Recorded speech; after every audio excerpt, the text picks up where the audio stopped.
Hello everyone, welcome back to our new video. In today's video, we will see how to prepare developmental biology, which is unit 5 of your syllabus.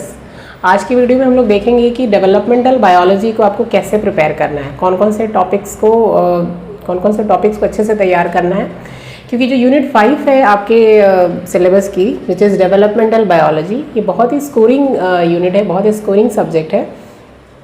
Generally students जो non zoology background से होते हैं, क्योंकि developmental biology थोड़ा zoology से related है, तो non zoology background के जो स्टूडेंट्स इस सब्जेक्ट को अवॉइड करते हैं. लेकिन आई विल सजेस्ट कि डेवलपमेंटल बायोलॉजी नो मैटर आप किसी भी स्ट्रीम से मास्टर्स किया हो आपने, इस यूनिट को आप ज़रूर प्रिपेयर कीजिए, क्योंकि बहुत ही स्कोरिंग यूनिट है ये. और एवरी सिंगल टाइम इस यूनिट से क्वेश्चंस आपको देखने को मिलते हैं, पार्ट बी में भी और पार्ट सी में भी. अराउंड 30 to 35 मार्क्स के क्वेश्चंस जो हैं आपके डेवलपमेंटल बायोलॉजी से आते हैं, including both part B and part C. तो इस सब्जेक्ट को आप बहुत अच्छे से प्रिपेयर कीजिए. अब देखते हैं हम लोग डेवलपमेंटल बायोलॉजी को आपको कैसे तैयार करना है. इसके लिए बुक आपको गिलबर्ट रेफ़र करनी है, and Gilbert is more than enough. Gilbert के अलावा आपको दूसरी कोई भी बुक रेफ़र करने की ज़रूरत नहीं है. गिलबर्ट को आप डाउनलोड कर सकते हैं PDF, और फिर उससे आप अपने नोट्स बना के और फिर उससे तैयारी कर सकते हैं.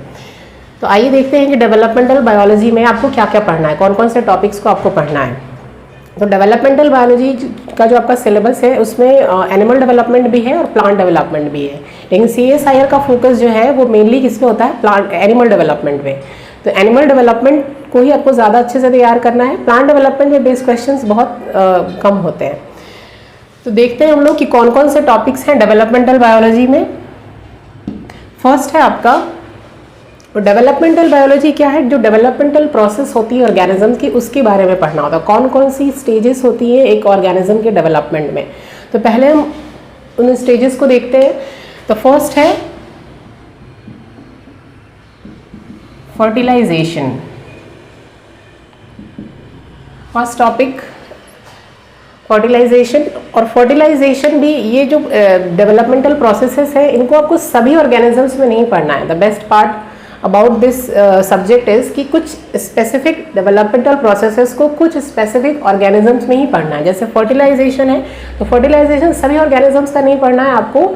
स्पेसिफिकली सी अर्चिन में, सी अर्चिन पे ज़्यादा फोकस होता है. सी अर्चिन में फर्टिलाइजेशन कैसे होता है, कौन कौन सी स्टेप्स होती हैं, उनको आपको अच्छे से समझना है. और मैमल्स में, ठीक है. इसके अलावा फर्टिलाइजेशन में पहले तो आप फर्टिलाइजेशन क्या होता है, कौन कौन सी स्टेप्स होती है, क्या प्रोसेस होती है, उसको अच्छे से समझिए. सी अर्चिन और मैमेलियन एग में क्या डिफरेंस होता है उसको समझिए. देन इसके अलावा फर्टिलाइजेशन में आप पॉलीस्पर्मी के कॉन्सेप्ट को अच्छे से पढ़िए. पॉलीस्पर्मी क्या होता है, उसमें भी फास्ट ब्लॉक टू पॉलीस्पर्मी क्या है और स्लो ब्लॉक टू पॉलीस्पर्मी क्या है. तो ये हो गया fertilization. Your next topic is cleavage. Next developmental stage होती है वो, दैट इज क्लीवेज. तो क्लीवेज में भी आपको क्या क्या पढ़ना है कि क्लीवेज के टाइप्स कौन कौन से होते हैं. होलोब्लास्टिक क्लीवेज क्या होता है, मीरोब्लास्टिक क्लीवेज क्या होता है, फिर उसके भी फर्दर जो सब टाइप्स होते हैं, रेडियल, स्पाइरल, रोटेशनल, इन सबको करना है. और कौन सा किस टाइप का क्लीवेज किस ऑर्गेनिज्म में होता है. अब आपको क्लीवेज किस किस में पढ़ना है, जैसे कि सबसे इंपॉर्टेंट है आपको एम्फीबियंस में क्लीवेज कैसा होता है, सी अर्चिन में, बर्ड्स में, इंसेक्ट्स में, मैमल्स में, इन सब में क्लीवेज को आपको समझना है. और क्लीवेज पे based questions generally direct questions आते हैं, तो ये आपके लिए स्कोरिंग भी है और इसमें आपको टाइम ज़्यादा इन्वेस्ट नहीं करना है. और अगर आप प्रीवियस ऐसे क्वेश्चन पेपर्स को देखें तो पार्ट बी में भी सिर्फ टाइप्स पे बेस्ड क्वेश्चंस पूछे जाते हैं, और कई बार पार्ट सी में भी 4 मार्क के क्वेश्चंस भी क्लीवेज पे डायरेक्ट क्वेश्चंस आते हैं. तो that is best part about cleavage is कि इसमें आपको ज़्यादा टाइम इन्वेस्ट नहीं करना है और इससे क्वेश्चंस कई बार रिपीट होते हैं. नेक्स्ट टॉपिक इज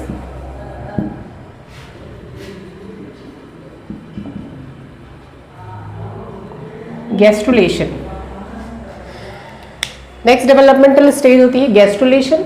गैस्ट्रुलेशन में आप किन किन ऑर्गेनिजम्स में पढ़ना. एक तो गैस्ट्रुलेशन इन फ्रॉग, एम्फीबियंस में, गैस्ट्रुलेशन इन सी अर्चिन. इसके अलावा चिक में भी आपको गैस्ट्रुलेशन अच्छे से पढ़ना है. तो गैस्ट्रुलेशन सिर्फ फ्रॉग में, चिक में, सी अर्चिन में और मैमल्स में, इन 4 ऑर्गेनिजम्स में ही आपको गैस्ट्रुलेशन को समझना है कि इनमें गैस्ट्रुलेशन कैसे होता है. फिर जर्म लेयर्स कौन कौन सी होती है, जर्म लेयर्स पे बेस्ड क्वेश्चंस, पार्ट बी में स्पेसिफिकली आते हैं कि एक्टोडर्म, मीजोडर्म, एंडोडर्म, इनसे कौन कौन से ऑर्गन्स ओरिजिनेट होते हैं, इसको समझना है, क्योंकि इस पे बेस्ड क्वेश्चंस कई बार आपको देखने को मिलते हैं। इसके अलावा जो एम्फीबियन डेवलपमेंट की बात करें तो गैस्ट्रुलेशन में स्पीमेन और मैनगोल्ड का एक्सपेरिमेंट आपको पढ़ना है, और स्पीमेन और मैनगोल्ड के एक्सपेरिमेंट पे ही कई बार क्वेश्चन पूछे जाते हैं CSIR में, तो उसको आप अच्छे से तैयार कीजिए। तो that is all about gastrulation. Then आपका नेक्स्ट टॉपिक है, इसके बाद कुछ स्पेसिफिक डेवलपमेंटल प्रोसेसेस को कुछ स्पेसिफिक ऑर्गेनिजम्स में आपको स्टडी करना है, जैसे कि for example vulva formation C elegans. C elegans में वल्वा फॉर्मेशन कैसे होता है, इसको आप अच्छे से तैयार कीजिए। Next is pattern formation in Drosophila.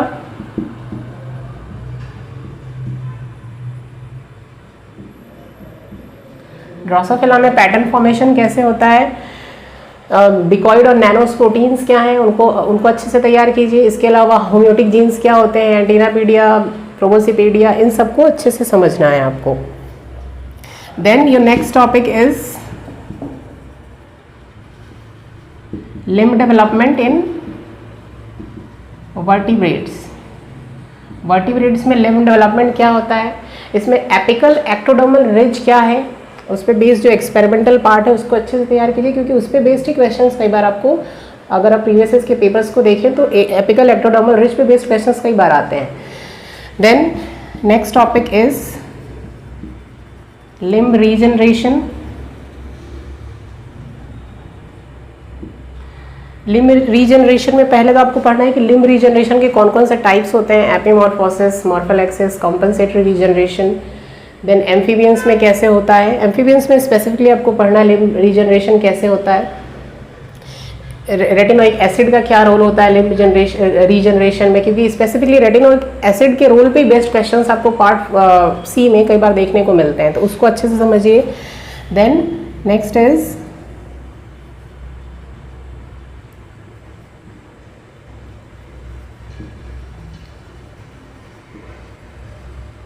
Metamorphosis. Metamorphosis आपको पढ़ना है कि इंसेक्ट्स में मेटामॉर्फोसिस कैसे होता है, मेटामॉर्फोसिस के टाइप्स कौन कौन से होते हैं इंसेक्ट्स में और एम्फीबियंस में, लेकिन ज़्यादा फोकस होता है इंसेक्ट्स पे। तो आप कौन कौन से हार्मोन्स इन्वॉल्व होते हैं मेटामॉर्फोसिस में, तो इन सारे कॉन्सेप्ट्स को आपको समझना है। Next topic is apoptosis. तो अपोप्टोसिस ये आपके सिलेबस में प्रोग्राम सेल डेथ के नाम से दिया हुआ है ये टॉपिक।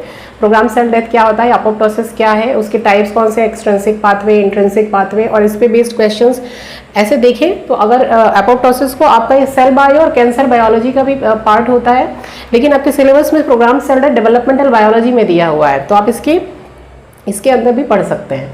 तो that is all about the important topics of developmental biology. तो ये सारे जो टॉपिक्स हैं ये एनिमल डेवलपमेंट पे बेस्ड है, बस ये सारे नेट में क्वेश्चन जो हैं मेनली एनिमल डेवलपमेंट पे बेस्ड ही पूछे जाते हैं आपको, तो आपको एनिमल डेवलपमेंट को ज़्यादा एम्फेसिस देना है। अब अगर प्लांट डेवलपमेंट की बात करें तो प्लांट डेवलपमेंट पे बेस्ड क्वेश्चंस ज़्यादा नहीं आते, लेकिन कुछ टॉपिक्स हैं जिसमें से क्वेश्चंस प्लांट डेवलपमेंट में पूछे जाते हैं, जैसे कि for example floral development. Floral development का जो ABC मॉडल है उसको आप अच्छे से पढ़िए। अगर आप प्रीवियस ईयर के पेपर्स को देखेंगे तो फ्लोरल डेवलपमेंट पे बेस्ड क्वेश्चंस फ्रीक्वेंटली पूछे जाते हैं, पार्ट बी में भी और पार्ट सी में भी, कि फ्लोरल डेवलपमेंट का ABC मॉडल क्या है, अरेबिडोप्सिस थैलियाना में फ्लोरल डेवलपमेंट कैसे होता है, इसके अलावा डबल फर्टिलाइजेशन क्या होता है, जर्मिनेशन कैसे होता है प्लांट्स में। तो these are the few topics about the plant development and major emphasis should be on animal development. तो आई होप यू अंडरस्टैंड कि क्या क्या आपको प्रिपेयर करना है डेवलपमेंटल बायोलॉजी में।